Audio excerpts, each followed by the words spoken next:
문재인 대통령이 어제 국회에서 취임 뒤 두 번째 연설을 했습니다. 개헌과 선거제도 개편 등 굵직한 정치 현안을 다시 한번 꺼내 놓았는데요. 문재인 대통령의 바람이 실제로 실현될 수 있을지 오늘 더정치에서 얘기 나눠보겠습니다. 어제 국회 시정연설에서 매우 광범위하게 국정과제를 언급했어요. 문재인 대통령이. 그러면서 지방선거 때 개헌, 국민투표가 함께 이루어져야 한다 이런 얘기를 했습니다. 취임 직후부터 그 강조했던 개헌, 그 기조를 다시 확인한 거라고 봐야죠.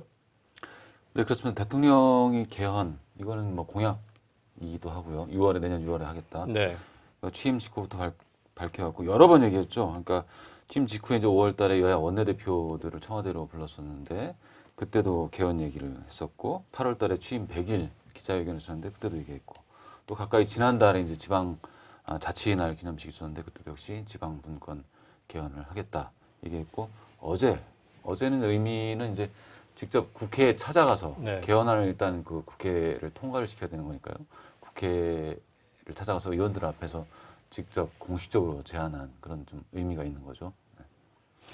좀 특이한 것 같습니다. 과거에 노무현 전 대통령이 이제 임기 말에 원포인트 개헌을 제안했다가 야당에서 이제 거절을 당하고요. 네. 뭐 그랬던 장면이 있는데 보통 역대 대통령들이 취임 초기에는 개헌 얘기 안 합니다. 개헌 반대하고요. 지금 경제 살려야 되고 국정이 중요한데 무슨 개헌이냐. 개헌 논의를 하면은 모든 정치적인 블랙홀이 된다. 뭐 이제 이런 이유로 박근혜 전 대통령까지도 그랬죠. 네. 임기 중반까지 개헌 얘기 안 하다가 마지막에 위기에 몰리니까 위기 돌파 카드로 개헌을 들고 최순실 이름이 나오니까 그렇습니다. 아주 뭐 역대 대통령들의 어떤 기본적인 포맷이 임기 중반까지는 개헌 얘기를 못하게 꽉꽉 틀어 막았다가 임기 말에 이제 힘 빠질 때 개헌 얘기를 꺼내는 이게 패턴인데 문재인 대통령 참 특이한 것 같아요. 아예 취임 초기부터 지금 기회가 닿을 때마다 지금 개헌을 해야 된다 이런 얘기를 아주 강하게 하고 있는 게 이제 국민들한테 굉장히 강한 인상을 주는 것 같고요. 네.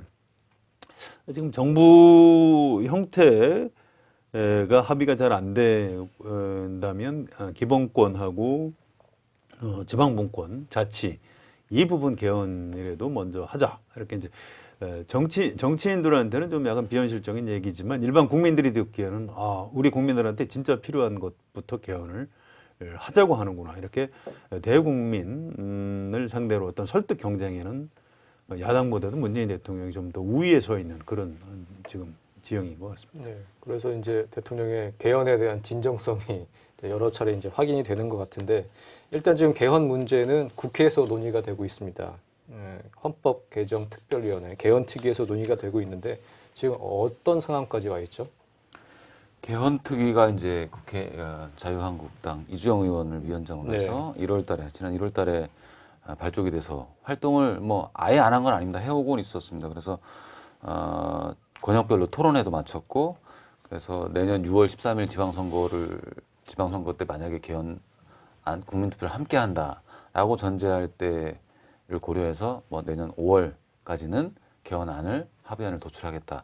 이 정도 이제 로드맵을 제시해 놓고 있는 상태고 그 안에 이제 세부적인 쟁점들로 들어가면 지금 말씀하신 권력구조나 기본권, 뭐 영토조항이나 뭐 지방분권 문제 등 여러 가지가 있는데 그런 것들에 들어가면 이제 합의가 제대로 안 되고 있는 그런 상황인 거죠 지금. 네. 개헌특위 그 회의록을 쭉 다 좀 찾아봤는데요. 이제 의견 수렴을 한다고 해서 이제 8월 달부터 이제 전국 돌면서 거의 10차례 정도 국민 대토론회를 벌였고요. 국민 의견 수렴을 했습니다. 그런데 뭐 이런 안도 있고 저런 안도 있다. 이렇게 다양한 형태로 이제 의견 수렴만 했지 그걸 본격적인 토론을 통해서 어떤 개헌안을 만드는 단계로까지 이제 나가지 못하고 있고요. 대통령 선거 전에는 오히려 후보들을 불러서 개헌에 대한 대선 후보들의 공약을 좀 듣는 자리도 마련을 했고요. 그때 이제 5명 중에서 문재인, 안철수, 심장정 이렇게 이제 3사람이 개헌 특위에 나가서 연설을 했습니다. 네. 또 이제 국민 대토론회도 했고요. 여기까지는 뭐 활발히 활동을 했는데 대선 이후에 국민 대토론회 이후에는 별로 그 활동이 없습니다. 한 달에 한 번 정도 지금 회의를 하고 있고요. 10월 달까지 이제 회의를 했고 11월에 아직 회의 일정도 잡히질 않았습니다. 그래서 일정에 따르면 3월에 발의를 해야 국회에서 의결이 5월 달 정도에 이루어지고 6월에 국민투표를 할 수 있게 이렇게 되는데 과연 3월에 그 발의를 할 수 있을지, 그러니까 개헌안 자체를 국회에서 단일안으로 만들 수 있을지 지금 좀 회의적인 그런 상황인 것 같습니다. 네. 상당히 지금 숨가쁜 일정인데 어제 문재인 대통령은 개헌뿐만 아니라 선거제도 개편도 함께 해야 한다 그런 얘기를 했어요. 지방선거 개헌을 하면서 선거제도 개편도 같이. 선거제도 개편, 개헌 문제와 함께 연동시켜서 논의할 필요가 있는 거죠? 그렇습니다. 일단 문재인 대통령이 선거제도 관련해서 어제 한 얘기를 보면 네. 국민의 정치적 의사를 정확히 반영하는 선거제도 개편도 여야 합의로 이루어지길 희망한다. 그러니까 국민의 정치적 의사를 정확히 반영해야 된다. 이거는 무슨 뜻이냐면은 지금 이제 현재 국회의원 선거제도가 한 선거구에서 한 명의 당선자만 국회의원으로 인정해주는 소선거구제란 말이죠. 그러니까 한 선거구에서 한 사람이 1000표를 얻고 이 사람이 999표를 얻어도 이 사람만 당선되고 이 사람은 그냥 낙선이죠. 그러니까 이런 거는 국민들의 민의가 제대로 반영이 안 된다. 그래서 그 이른바 이제 비례성을 좀 강화해야 된다. 국민의 예를 들면 정당 지지율이 30%인 정당이면 그 의석도 30%만큼만 차지해야 된다. 이런 정신이 좀 반영돼야 된다라는 거기 때문에 이걸 하려고 하다 보면 이제 지금 현재 우리 그 선거구제를 뭐 중대선거구제로 바꾼다 할지 아니면 비례대표 선출 그러니까 의석 구조 만드는 방법을 연동형 그러니까 권역별이든 전국 단위든 정당의 지지만큼 의석이 배분되도록 그런 연동형으로 한다 할지 이런 걸 말하는 건데 이걸 하다 보면 결국 국회의 어떤 덩치에 대한 문제가 결부되고 결국 권한과 연결이 되고 이러다 보면 입법, 사법, 행정부, 삼권 분립 이런 전체 전반적인 권력 구조까지 함께 다루는 게 맞기 때문에 그래서 이제 기왕에 개헌을 할 때 선거제도도 같이 논의하자. 선거제도를 할 때 개헌도 함께 논의하는 게 맞다. 이런 얘기가 나오는 거죠. 네. 그러니까 개헌에서 가장 핵심적인 포인트는 정부 형태일 수밖에 없는데요. 그게 뭐 의원 내각제, 의원 집정부제, 대통령제 뭐 이렇게 크게 세 가지로 대별을 얘기해서 하고 있습니다만 대략 지금 대통령의 권력을 좀 분산시키자 여기에 대한 공감대는 있습니다. 그렇다면 국무총리한테 상당한 좀 내치에 대한 권한을 주자 이 얘기인데요. 국무총리를 국회에서 선출을 하느냐, 지금 국회의장처럼 아니면 국회에서 추천만 하고 대통령이 임명권을 갖도록 하느냐.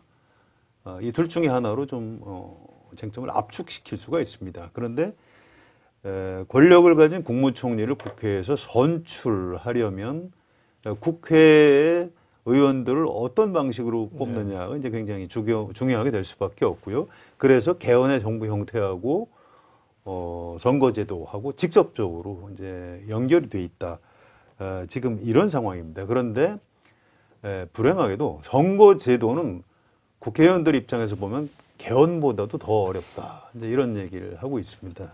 왜 그러냐면 개헌은 정부 형태를 어떻게 만들고 이것은 누가 대통령이 되느냐, 뭐 누가 정권을 차지하느냐, 이제 이런 수준의 문제인데 반해서 선거제도를 변경하는 문제는 국회의원 당사자들은 내가 다음에 실업자가 되느냐, 정치를 계속하느냐, 자기 정치적 목숨이 달린 문제입니다. 그래서 개헌보다도 더 어렵다. 이게 국회의원들이 이제 선거제도를 지금 손대지 못하고 있는 이런 그 상황이고요. 사실은 이 선거제도에 발목이 잡혀 있기 때문에 지금 개헌에서 정부 형태에 대한 합의가 좀 안 이루어지고 있는 그런 상황이라고 보는 게 맞는 것 같습니다. 네, 그러니까 사실 문제는 선거제도 개편이었다. 그렇죠? 개헌보다 이제 그런 말씀인데 지금 국회 정치개혁특별위원회에서 이 문제를 논의하려고 이제 정개특위가 구성이 돼 있는데 개헌보다 어렵다는 선거제도 개편, 정개특위에서 잘 논의가 좀 어렵겠네요. 지금 상황 어떤가요? 그렇습니다. 이제 비례성을 강화해야 되는데요. 각 정당의 그 지지율, 각 정당 득표율대로 의석이 나와야 되는데 현재 지역구 의석이 한 250석 정도 되고 비례가 50석 정도 됩니다.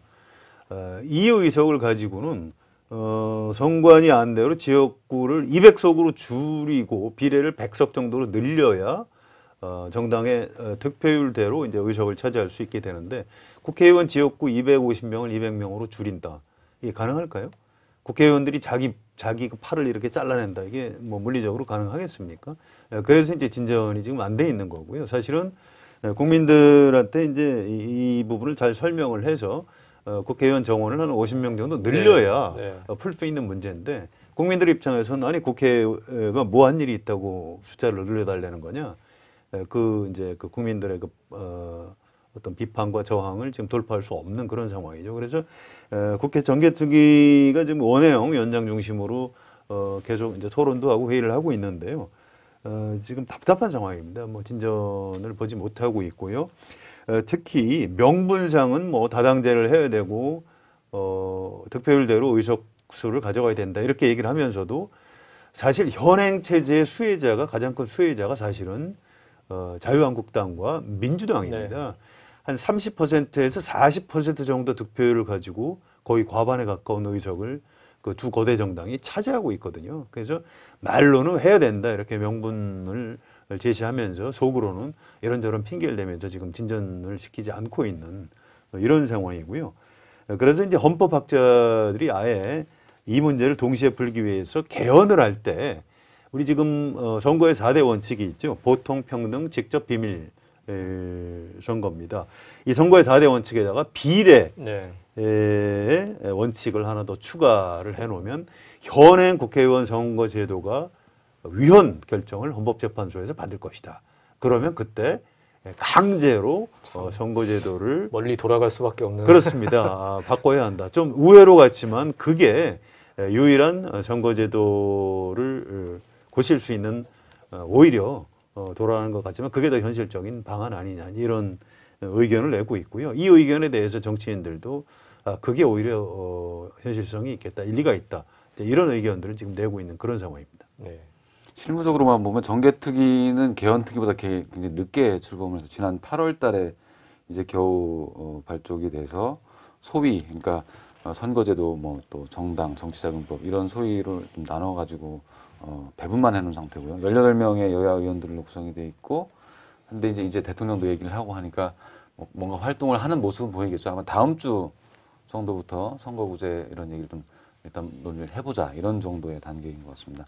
그리고 말씀하신 대로 거대 정당 중에서도 지금 이제 자유한국당이 굉장히 개헌이든 뭐든지 되게 거부감을 보이고 있는데 만약에 내년 6월에 지방선거 때 이걸 다 해버린다라고 맞춰서 볼 때 하면 자, 그 현재 자유한국당 지지율이 한 10%, 15% 이렇게 이내거든요. 네. 이런 상황이 계속 당분간 지속된다고 하면은 자유한국당은 지금 의석수가 뭐 한 30석, 50석 이하로 줄어들게 된다는 그냥 단순 계산했을 때 그렇기 때문에 이거는 정말로 말씀하신 대로 개헌보다도 더더구나 받을 수 없는 상황인 거죠. 그래서 논의가 굉장히 어려울 걸로 예상이 되죠. 네. 잠깐 얘기 나온 김에 한번 여쭙겠습니다. 그 의원 정수 문제, 그 의원 수를 늘려야 비례대표 늘리고 뭔가 좀 선거구제 개편 단추가 좀 풀릴 것 같은데 이런 방법은 어떤가요? 그 국회의원 예산 총액을 동결을 하고 그 대신 의원 정수 늘리고 그것도 좀 타협안이 될 수 있지 않을까요? 네, 그게 이제 심상정 전에 정의당 대표 시절에 제안했던 아이디어입니다.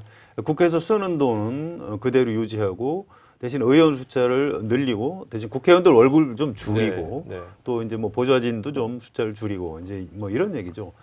그런데 그 당시에 이제 여론조사를 해봐도 그 의견에 대해서 별 반향이 없습니다. 일단은 국민 정서는 국회의원들 자체가 좀 꼴 보기 싫다. 그 내가 싫어하는 국회의원들 숫자가 늘어나는 것 자체가 싫다. 월급 좀 줄이더라도 뭐 일단 그 사람들 늘어나는 거는 싫다. 이제 이런 의견이 좀 많기 때문에 현실적으로 그 여론을 좀 돌파하기가 좀 쉽지 않은 상황인 것 같습니다. 정치 혐오에서 이제 비롯된 그런 감정, 여론일 수 있는데 그것도 조금 손을 좀 봐야 할 것 같긴 해요. 그 워낙 지금 사실은 의원 수가 많으면 많을수록 국민들의 민의가 이제 제대로 반영하는 통로가 이제 늘어나는 거 아니겠습니까? 그런 것도 좀 지혜롭게 좀 정리가 됐으면 하는데요. 지금 그건 당연히 맞는 말씀인데 그 현재 국회 정당을 돌아가는 걸 국민들이 볼 때는 더 혐오감이 커지는 상황이죠. 특히 이제 야당 같은 경우는 굉장히 그 말을 바꾸고 자기들 생존을 위해서만 뭐 그때그때 혈안이 돼 있기 때문에 이런 모습을 보면서 국민들이 뭐 그런 방안에 대해서 동의해 주기는 당분간 어려울 것 같습니다. 네. 대통령을 선출해서 국민들이 지금 문재인 대통령한테 굉장히 많은 지지를 보내고 있죠. 그 대통령이 내년도 예산안 때문에 국회에 와서 시정연설을 하는데 자유한국당 의원들이 플래카드를 들고 들어왔습니다. 저도 정치부 기자 오래 해봤지만 거의 처음 보는 그런 장면 같아요. 아니 국민들이 볼 때 어떤 생각을 하겠습니까? 아니 우리 손으로 뽑고 지금 뭐 얼마나 잘하는지 좀 지켜보자. 문재인 대통령을 좀 지금은 마음으로부터 좀 지지하자. 이제 국민들의 다수는 그렇게 생각을 하는데 국회의원들은 플래카드 들고 대통령한테 항의를 하고 있고 이걸 보고 국회하고 국회의원들에 대해서 국민들의 반감이 더 커질 수밖에 없는 거죠. 저는 이번에 자유한국당 의원들이 그 반정치주의를 부추기고 국회에 대해서 국민들의 어떤 분노를 더 키우는 아주 그 나쁜 선택을 했다고 생각을 합니다. 그런데 이게 하루 이틀 된 게 아니에요. 이런 것들이 여태까지 축적이 돼서 지금 반정치주의가 생겼고 국회에 대한 반감이 있는 것이기 때문에 이게 하루 이틀 사이에 그렇게 쉽게 해결될 수 있을 것 같지가 않습니다. 반정치주의를 키워가지고 본인들의 이제 생존의 길을 또 모색하는 그런 이제 역설적인 이제 상황인 것 같은데 이 말씀 이제 계속 들어보면 지금 일정상으로도 그렇고요. 개헌안이 제대로 합의가 돼서 6월에 국민투표 붙여질 수 있을까? 국회에만 맡겨졌을 때는 그게 쉽지 않을 것 같아요. 국회에서 합의안이 도출되지 않았을 때 그 다음에 어떤 시나리오가 가능할까요? 일단은 대통령이 여전히 발의권이 있죠. 네. 개헌안을 낼 수 있는 건 국회도 낼 수 있고 대통령이 낼 수 있고 그래서 문재인 대통령이 발의권을 여전히 가지고 있고 실제로 본인도 그럴 수도 있다라는 뜻을 내비쳤죠. 그러니까 합의되는 만큼이라도 하자. 국회에서 못하겠으면 그 안을 정부가 떠안아서 하는 방법도 있다. 하지만 뭐 국회가 열심히 하면 뭐 그렇게까지는 안 될 것 같다라고 했고 또 하나는 본인이 6월에 하는 문제에 대해서도 계속 본인은 강박관념이 있다. 내가 말한 거에 대해서 강박관념이 있을 정도로 하는 사람이고 반드시 합니다. 이런 얘기를 여러 차례 했고 또 국회에 와가지고 이렇게 시정연설할 때 그 약속을 거듭한 거는 본인이 언젠가는 그 카드를 꺼낼 수도 있다라는 거를 계속 좀 뭔가 약속하고 명분도 쌓는 이런 거거든요. 다만 그럼 실제로 꺼낼 거냐. 그거는 대통령이 실제 본인이 발의한다는 거는 이미 그 상황은 여야에서 합의가 안 됐고 그러니까 여야 관계 또 정부와 야당의 관계가 완전히 파탄났다라는 걸 전제할 것이기 때문에 그 상황에서 발의한다. 관계가 어떻게 될까요? 그리고 그 국회에서 개헌안이 통과하려면 과반이 아니라 3분의 2. 3분의 2의 의원이 찬성을 해줘야 돼요. 200명이. 지금 자유한국당이 100명이 넘고 또 나머지도 또 어떻게 될지 모르고. 그래서 그게 과연 가능할까? 그렇다면 대통령은 그 전 단계까지는 계속 어떤 수로든 최대한의 그 압박을 하고 회유도 하고 절충도 하고 설득도 하고 이런 노력을 막판까지 하지 않을까 이런 생각이 듭니다. 뭐 아이디어 중에 하나는 그런 게 있습니다. 국회 개헌특위에다가 신고리 569기 공론조사를 했듯이 개헌 공론화위원회를 국회 개헌특위에다 좀 설치를 해서 그 권고를 좀 참고해서 정부 형태 같은 걸 결정하면 어떠냐 이제 이런 제안들이 있는데요. 국회에서는 사실상 자유한국당이 반대하기 때문에 국회 개헌특위에서 그런 공론화위원회를 설치할 수 있는 합의가 이루어지지는 않을 것 같습니다. 그렇다면 그 다음 단계로 헌법 발의권을 가지고 있는 문재인 대통령이 신고리 569기처럼 그걸 준용해서 개헌 공론조사를 통해서 어떤 정부 대통령이 어떤 개헌안을 만드는 방안은 어떠냐 이제 이런 얘기들을 하고 있고요. 그렇게 돼서 이제 그 국회에다 대통령 개헌안이 이제 제안이 되면 아무래도 이제 야당 쪽에서 이제 받는 압박이 좀 더 심할 수는 있겠죠. 그럼에도 불구하고 개헌이 이루어질 가능성이 높지는 않은 것 같습니다. 지금 자유한국당에서는 내년 6월 13일 지방선거에서 참패를 하면 정당의 존립 자체가 좀 쉽지 않은 그런 상황이고요. 홍준표 대표가 몇 차례 얘기했듯이 지방선거하고 개헌 국민투표를 동시에 치르면 지금 야당이 절대적으로 불리하다 이렇게 인식을 하고 있는 것 같습니다. 그래서 어떻게든 뭐 개헌안 만들어지는 것 자체 방해할 것 같고요. 공론조사도 뭐 당연히 방해할 것 같고 해서 이제 지방선거 때 국민투표를 치르는 개헌은 현실적으로 자유한국당과 홍준표 대표가 반대하는 한 좀 성공하기가 좀 어렵다. 사실상 좀 불가능한 것 아니냐. 네. 뭐 이게 좀 더 현실적인 인식 같습니다. 네. 개헌을 하긴 해야 하는데 그 방법에 대해서는 뾰족하게 보이지 않는 그런 상황인 것 같습니다. 그 무도한 권력자였던 박근혜 대통령을 끌어내릴 수 있었던 건 우리 국민들이 촛불을 들고 현장에서 희망을 모았기에 가능했던 일입니다. 지금 기술이 발달하고 정보 공유가 손쉽고 또 직접 민주주의의 기운이 충만한 이때 개헌도 국민의 뜻을 모아서 해보는 건 어떨까요? 뭐 공론화위, 그 수기 민주주의 모델도 훌륭한 모델이 될 것 같고요. 정치권에서 조금 더 참신하고 신박한 방법으로 개헌을 고민해 봤으면 좋겠습니다. 더정치 오늘은 여기까지입니다. 감사합니다.